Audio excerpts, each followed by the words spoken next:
कह सकते हैं एक दो रोज़ पहले बीजेपी के जो अध्यक्ष हैं बिहार के दिलीप जायसवाल वो पशुपति पारस से मिलते हुए नजर आते हैं और पशुपति पारस चिराग पासवान के चाचा भी हैं और साथ में उन्होंने अभी अनाउंसमेंट किया है कि भाई हम 243 सीटों के ऊपर बिहार के अंदर विधानसभा में अपने प्रत्याशी उतारेंगे। तो आप ज़रा देखिए इसके क्या मायने हो सकते हैं अगर यहाँ पर चिराग पासवान कुछ ज़्यादा बीजेपी के साथ जो है इस तरह की हरकत करते हैं या बीजेपी के हर फैसले के ऊपर एक तरीके से अपना जो तो क्या चाचा पशुपति पारस के साथ हाथ मिला सकते हैं चिराग पासवान? और चिराग पासवान की बगावत क्या अब दिल्ली तक पहुंच रही है और इसी वजह से क्या बीजेपी चिराग पासवान से नाराज बताई जा रही है? 3 बड़े मुद्दे, जिनमें पहला बड़ा मुद्दा था बिहार को विशेष राज्य दिलाने का, दूसरा जो आरक्षण पर सुप्रीम कोर्ट का फैसला आया और तीसरा जो मुद्दा इन दिनों चल रहा है लेटरल वाला। तो सीधे तौर पर अपने दर्शकों को बता दें कि ये 3 बड़े मुद्दे जिस पर चिराग पासवान बीजेपी को घेर तो रहे हैं, लेकिन कहीं ना कहीं क्या चिराग पासवान अगर बीजेपी के खिलाफ खड़े हो रहे हैं तो क्या एनडीए गठबंधन में एक बड़ी दरार देखने को मिल सकती है? और चाचा पशुपति पारस का क्या रोल रहने वाला है बिहार में चिराग पासवान के साथ? इसी मुद्दे पर हमारे साथ बातचीत करने के लिए मौजूद हैं हमारे खास सहयोगी अमन सर। और अमन सर, बहुत बहुत स्वागत है इस प्रोग्राम में आपका।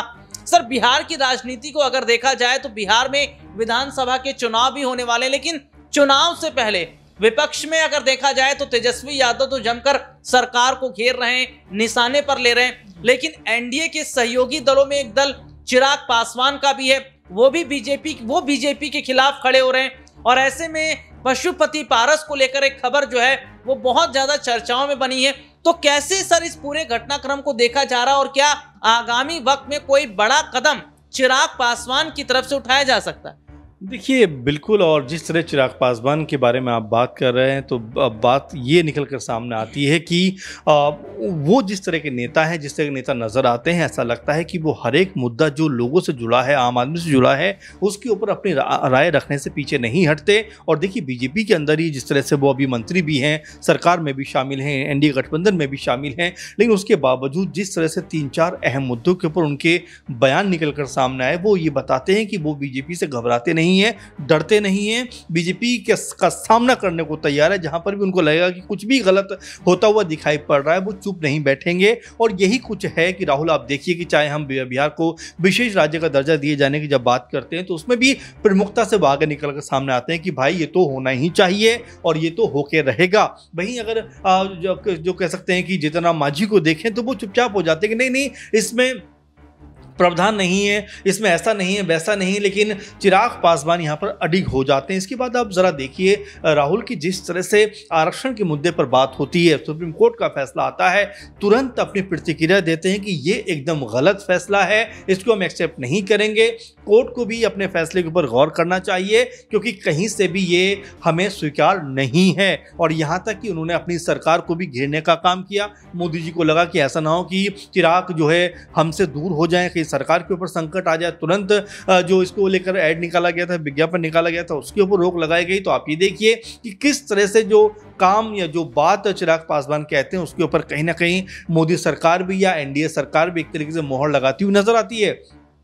तीसरा अहम मुद्दा अगर हम देखें तो आरक्षण के खिलाफ जिस तरह से भारत बंद का आयोजन किया गया, तमाम विपक्षी दलों का समर्थन था, चाहे कांग्रेस की बात करें, सपा की बात करें, आरजेडी की बात करें, लेकिन वो अहम बात यह है कि उस विरोध को या उस भारत बंद को अकेले चिराग पासवान का समर्थन था जो एनडीए ग्रुप से आते हैं। तो यहाँ बिल्कुल स्पष्ट हो जाता है कि वो जो है पूरी तरह से एनडीए के साथ तो हैं, लेकिन एनडीए की हर बात पर हामी भरने को तैयार नहीं है। जहाँ भी उनको लगेगा कि ये गलत हो रहा है वो आवाज बुलंद करेंगे। और देखिए आखिरकार बीजेपी सरकार को भी झुकना पड़ा, एनडीए सरकार को भी झुकना पड़ा और एक तरीके से जो कोर्ट का फैसला था उसको नामंजूर किया गया। इसके अलावा आप देखिए लेटरल भर्ती के ऊपर जो हम बात कर रहे हैं कि ये भी कहते हुए नजर आते हैं कि भाई ये भी आरक्षण के ऊपर सीधा सीधा कुठाराघात है कि आप बैकडोर से लोगों को भर्ती करा रहे हैं। ऐसे में जो बच्चे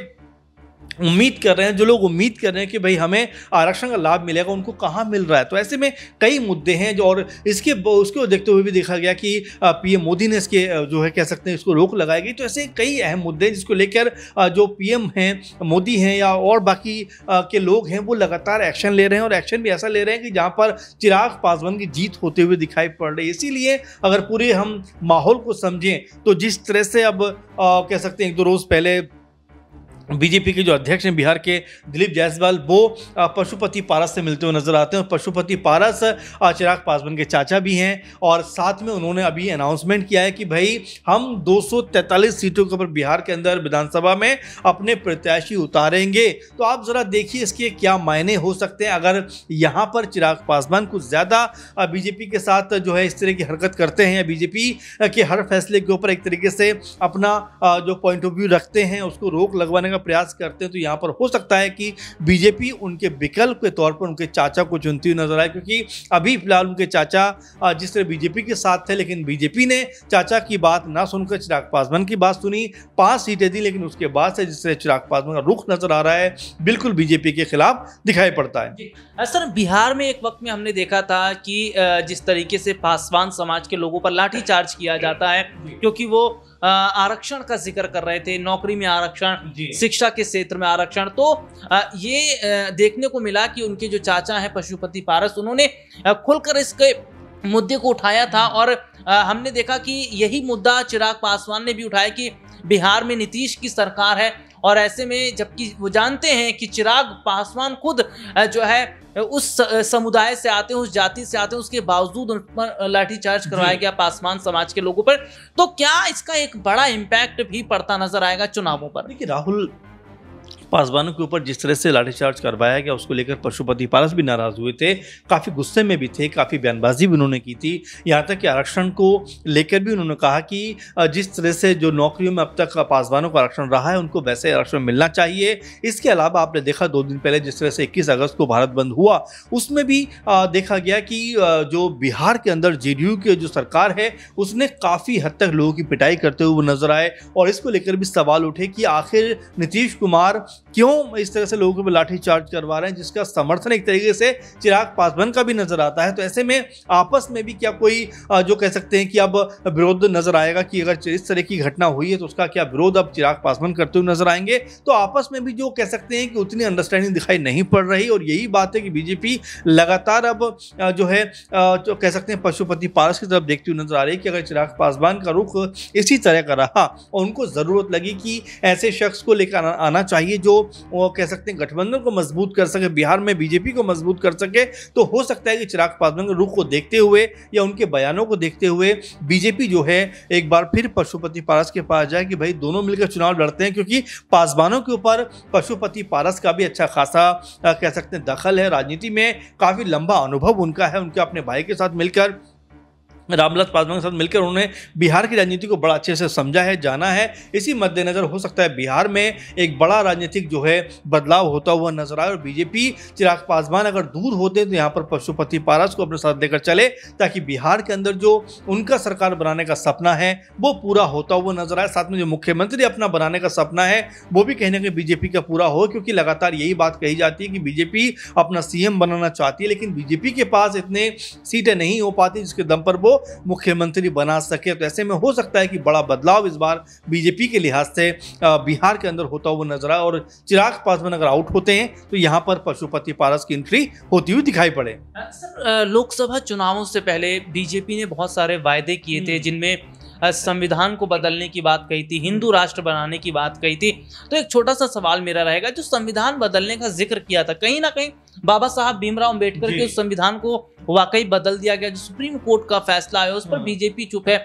विपक्ष सवाल खड़ा कर रहा है, और ये बात जो दलित समाज के लोग हैं, विपक्ष के लोग हैं, वो ये बात करो लेटरल जो भर्ती का मामला है, इसमें भी देखा जा रहा है कि कहीं ना कहीं जो पीछे से जो भर्ती की जाती है, और देखा जा रहा है कि इसमें जो आरक्षण मिलना चाहिए लोगों को, वो भी नहीं कहीं ना कहीं दिखाई दे। राहुल गांधी ने यही बात कही थी कि 90 सचिव अगर हम देखते हैं उसमें 3 या 2 के नाम ऐसे हैं जो ओबीसी SC ST से हैं, बाकी सब के सब जो है सवर्ण वर्ग से आते हैं। तो ये बड़ा उनका बड़ा सवाल था जो कहीं ना कहीं लोग कम्युनिकेट भी हुआ। दलित समुदाय के तमाम सारे लोग कांग्रेस पार्टी को भी मिले, समाजवादी पार्टी को भी मिले। और देखिए हैरानी की बात यह रही कि मायावती जिनके पास में लगभग 20-22% जो दलित वोट बैंक है अब तक उनके पास में रहा है, वो छिटक कर एक तरीके से सपा और कांग्रेस के पास चला गया और मायावती के पास महज 8% रह गया। तो ऐसे में अगर दलित वोट बैंक आपके हाथ से निकल गया तो ये बीजेपी के लिए बहुत मुश्किलात वाली चीज हो जाएगी कि भाई जो दलित वो अगर कहें कि सपा और कांग्रेस पार्टी का सपोर्ट करने लग गया, क्योंकि 20-22% बहुत बड़ा कह सकते हैं आंकड़ा होता है। और जाहिर बात है कि यहाँ पर अगर मुस्लिमों का वोट बैंक जो लगभग 17% के आसपास है, अगर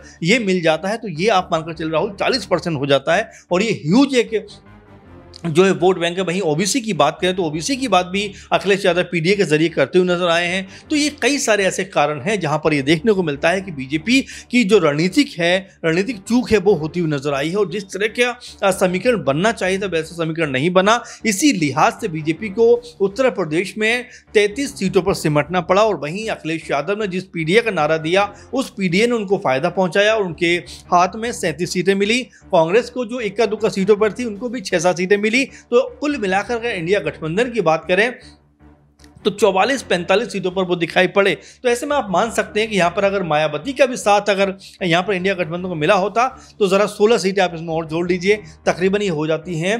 मिलाकर 60 के आसपास। तो ये एक बड़ा आंकड़ा बन सकता था, लेकिन जिस तरह मायावती ने जो लड़ा चुनाव बीजेपी को फायदा हुआ तब कहीं जाकर 16 सीटें बचा पाई, नहीं तो बीजेपी जो है वो 10-12 सीटों पर सिमट कर रह जाती।